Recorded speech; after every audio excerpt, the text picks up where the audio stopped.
राधे राधे भक्तों, आइए सुनते हैं अधिक मास की परमा एकादशी और पद्मनी एकादशी व्रत की पौराणिक कथा।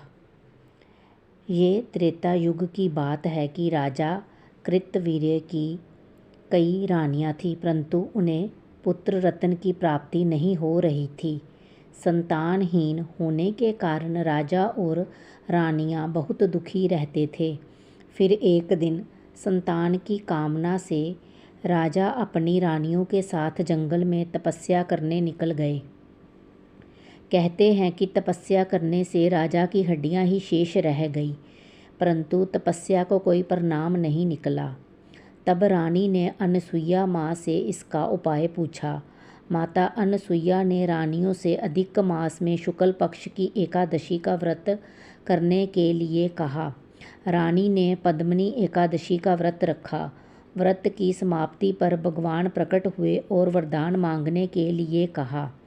रानी ने भगवान से कहा कि हे प्रभु, यदि आप मुझ पर प्रसन्न हैं तो मेरे बदले मेरे पति को वरदान दीजिए।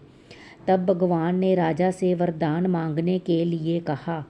राजा ने प्रमाण करने के बाद कहा कि आप मुझे ऐसा पुत्र प्रदान करें जो सर्वगुण संपन्न हो, आपके अतिरिक्त किसी से पराजित ना हूँ और जो तीनों लोकों में आदरणीय हो।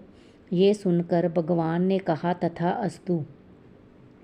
कुछ समय पश्चात रानी ने एक पुत्र को जन्म दिया जो कार्तवीर्य अर्जुन के नाम से जाना गया। कालांतर में ये बालक अत्यंत पराक्रमी राजा हुआ, जिसने रावण को भी बंदी बना लिया था।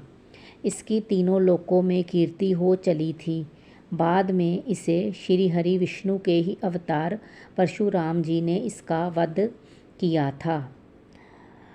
परमा एकादशी व्रत कथा। पुरातन काल में काम्पिल्य नगर में सुमेगा नामक एक ब्राह्मण रहता था। उसकी स्त्री का नाम पवित्रा था, जो नाम के अनुरूप ही सती और साध्वी थी, परंतु दोनों ही बहुत गरीब थे। हालांकि वे बहुत ही धार्मिक प्रवृत्ति के थे और सदा अतिथियों की सेवा में तत्पर रहते थे। एक दिन निर्धनता से दुखी होकर ब्राह्मण ने दूर देश में जाने का विचार किया, परंतु उसकी पत्नी ने कहा, स्वामी, धन और संतान पूर्व जन्म के दान और पुण्य से ही प्राप्त होते हैं। अंश इस बात की चिंता ना करे, सभी प्रभु पर छोड़ दे। फिर एक दिन महर्षि कौंडिन्य उनके घर पधारे। दोनों ब्राह्मण दंपति ने यथाशक्ति तन मन से उनकी सेवा की।